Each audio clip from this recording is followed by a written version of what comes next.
خاندان کا ادارہ تلپٹ ہو کر رہ گیا ہے. بنیادی طور پر اس کے لیے آئلی قوانین جو قرآن نے دیے. میں نے بارہا کہا کہ میں مسلمانان بھارت کو سلام کرتا ہوں. انہوں نے اپنی آئلی قوانین میں آج تک کوئی دخل اندازی نہیں ہونے دی، جبکہ ہمارا حال یہ ہے کہ 1962 میں ایک ڈکٹیٹر، خود ساختہ فیلڈ مارشل، اس نے آئلی قوانین کا آرڈیننس نافذ کیا، جس کو سب نے کہا، شیعہ، سنی، دیوبندی، بریلوی، اہل حدیث، جماعت اسلامی، سب نے کہا یہ غلط ہے اسلام کی روح سے، لیکن کوئی تحریک نہیں چلائی. جان تو کیا دینی تھی، کسی کے نکسیر تک نہیں پھوٹی. وہ آرڈیننس سے قانون بن گیا، اور ضیاء الحق صاحب 11 سال تک اسلام اسلام اسلام اسلام پکارتے چلے گئے، اس آرڈیننس کو ہاتھ نہیں لگایا. قوانین جو کے تو رہے، یہاں تک کہ انہوں نے فیڈرل شریعت کورٹ قائم کی، اور کچھ حسن کا ظن میرے بارے میں ہو گیا تھا، مجھے اپنی شورا کا رکن بنایا. پہلے انہوں نے وزارت پیش کی تھی مرکزی، میں نے کہا نہیں جناب، میں ایک تو اس کا اہل نہیں ہوں، کبھی ان میدانوں میں گیا ہی نہیں، حکومت کے کوریڈورز میں میرا آنا جانا نہیں ہے، میں اس کا اہل نہیں ہوں. ثانیاً اصل حکومت فوج کی ہے، آپ نے ہمیں کرنے کچھ نہیں دینا، اور الزام ہم پر آئے گا. یہ ناکام ہوگا، اس لیے کہ اس سے پہلے کی ایک منسٹری تھی جس میں جماعت اسلامی اور جمعیت علماء اسلام کے وزراء تھے، اور ان دونوں کو داغدار کر کے اس نے نکال باہر کیا تھا. یہ کوئی کام نہیں کر سکے. بھائی کام تم کرنے دو تو کریں. تم تو کہتے ہو میری کانسٹیچوئنسی تو فوج ہے، یہ تو فوج کو راضی رکھنا ہے. بہرحال میں نے ان سے کہا تھا یہ ہے 2 جولائی سن 82 کی بات. میں نے کہا آپ اپنے ماتھے پر کلنک کا ٹیکا لیے پھر رہے ہیں. اور مجھے خیال بھی آیا کہ میں نے یہ کیا کیا، میں نے تو محاورہ استعمال کیا تھا. ان کی پیشانی پر محراب تھا. میں نے سوچا یہ ناراض ہو نہیں ہوا، وہ اس معاملے میں بہت ٹھنڈے آدمی تھے، بہت متحمل مزاج. کہلے کیوں کہہ رہے ہیں آپ یہ؟ میں نے کہا دیکھیے آپ نے فیڈرل شریعت کورٹ بنائی، اس میں اپنے ہینڈ پکڈ علماء رکھے. تقی عثمانی کس کا چوائس ہے؟ آپ کا. پیر کرم شاہ کس کا چوائس ہے؟ آپ کا. ملک غلام علی کس کا چوائس ہے؟ آپ کا. اور اس کورٹ کے بھی ہاتھ باندھ دیے. ویسے تو یہ 2 بیڑیاں پہنائی تھی اور 2 ہتھکڑیاں، لیکن میں اس وقت اپنی گفتگو کے حوالے سے صرف ایک کا ذکر کر رہا. آئلی قوانین پر بھی آپ کوئی بات نہیں کر سکتے. میں نے کہا یہ کیا؟ یہ تو انگریز نے نہیں چھیڑے تھے ہمارے، اور بھارت کا مسلمان آج تک اس کی حفاظت کر رہا ہے. میں نے کہا دیکھیے یہ غلام احمد پرویز نے بنوائے تھے، جو منکر حدیث تھا، اور اس کا اثر تھا چونکہ وہ گورنمنٹ آف پاکستان میں ڈپٹی سیکریٹری تھا کسی مرکزی محکمے میں. وہ اس کے زیر اثر جو ہے ایوب خان نے وہ قوانین بنائے. اور میں نے کہا ضیاء الحق سے کہ وہ بھی زندہ ہے، ابھی زندہ تھے. وہ عدالت میں آئے، ثابت کر دیں کہ کتاب و سنت کے خلاف کوئی چیز اس میں نہیں ہے. میں خوش، میرا خدا خوش. میں یہ تو نہیں کہتا کہ جو میں کہوں وہ آپ کریں، لیکن آپ نے عدالت کے ہاتھ کیوں بند کیے؟ کہنے لگے کہ پھر ان خواتین کو کون مطمئن کرے گا؟ میں نے کہا اگر آپ کا سوچ کا انداز یہی ہے تو یہ میرا استعفیٰ حاضر ہے، میں آپ کی شورا میں نہیں بیٹھ سکتا. استعفیٰ دے کر آگے. میں جو حوالے سے بات کر رہا تھا وہ یہ کہ جب یہاں وہ ایجیٹیشن ہوا ہے،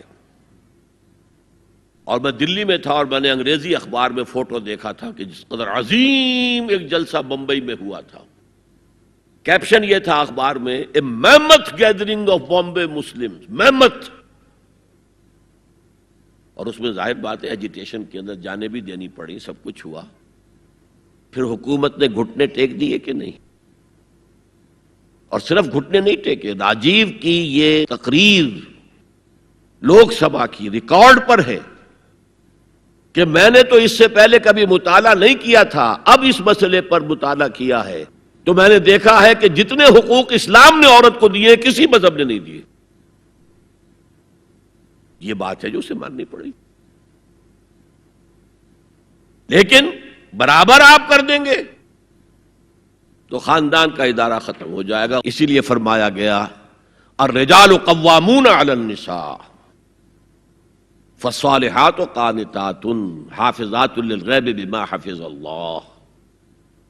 مرد حاکم ہیں عورتوں پر. نیک بیویاں وہ ہیں جو اپنے شوہروں کی اطاعت کرتی ہیں. ظاہر بات ہے کہ کوئی رائے ہے، اختلاف رائے ہو گیا ہے شوہر اور بیوی میں، بیوی دلیل سے سمجھا لے، اپیل سے سمجھا لے، جس طرح بھی سمجھا لے، من والے ٹھیک ہے، اور نہیں تو اسے شوہر کی بات ماننی پڑے گی. فالصالحات قانتات، وہی لفظ جو ابھی آپ نے پڑھا، قانتین بالقانتات، فرما بردار مرد اور فرما بردار عورتیں. تو نیک بیویاں تو وہ ہیں جو اپنے شوہروں کی اطاعت گزار ہیں. اس سے وہ بانڈ جو ہے مضبوط رہتا ہے. پھر اسلام نے اتنا منصفانہ نظام کیا ہے قائم. میں نے آپ کے سامنے اقبال کا ایک مصرع پڑھا تھا، وہ جو ابلیس نے کہا کہ عصر حاضر کے تقاضاؤں سے ہے لیکن یہ خوف ہو نہ جائے آشکارا شر پیغمبر کہیں. زمانے کا تقاضا، یہ زمانہ ادھر جا رہا ہے، مجھے خطرہ ہے اسلام آئے گا جو آج بش کو خطرہ ہے. آئے گا چاہے اس سے پہلے لاکھوں مسلمان قتل ہو جائیں، چاہے اس سے پہلے کروڑوں مسلمان قتل ہو جائیں. تاتاریوں کے ہاتھوں بھی کروڑوں قتل ہوئے تھے، لیکن پھر تاتاریوں نے مسلمانوں کو فتح کیا تھا، اسلام نے تاتاریوں کو فتح کر لیا. ہے آیا فتنہ تاتار کے افسانے سے، پاسماں مل گئے کعبے کو صنم خانے سے. ہو سکتا ہے اب بھی ایسا ہو جائے، تو وہ ڈرتے ہیں کہ یہ نظام آئے گا، اس لیے اتنے خوف زدہ ہیں. جب اللہ نے مرد کو بنایا طاقتور زیادہ، اور عورت کا حسن یہ ہے کہ وہ نازک ہو. وہ کبھی کوئی حمیدہ پہلوان ہوتی تھی بھارت میں ایک، اس نے جو کہا تھا کہ میں اس سے شادی کروں گی جو مجھے پچھاڑ لے. میں کون پچھاڑے گا اس کو، خود ہی پچھاڑ جائیں گے وہ.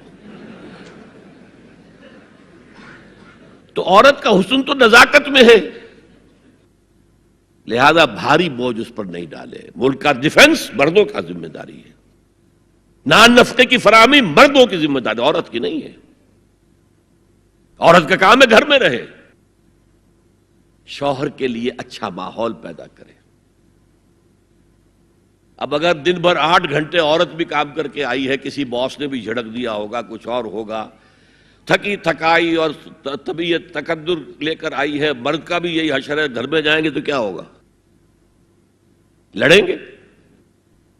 لیکن گھر میں رہی ہو عورت، پھر بچے آ جاتے ہیں، 1 بجے آ گئے، ماں باپ دونوں آئیں گے شام کو 6 بجے 7 بجے 8 بجے. بڑے بڑے شہروں میں تو وہاں پر 2 گھنٹے تو لگتے ہیں گھر پہنچنے میں.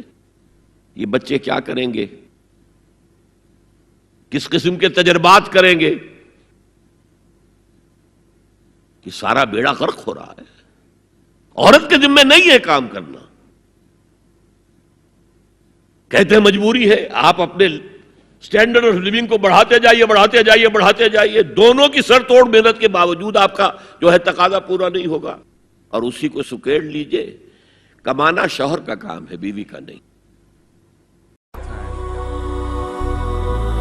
هي الحلقات تحفظني بآيات من القرآن، هي الحلقات تملأني بحب المصطفى العدنان، هي الحلقات تحفظني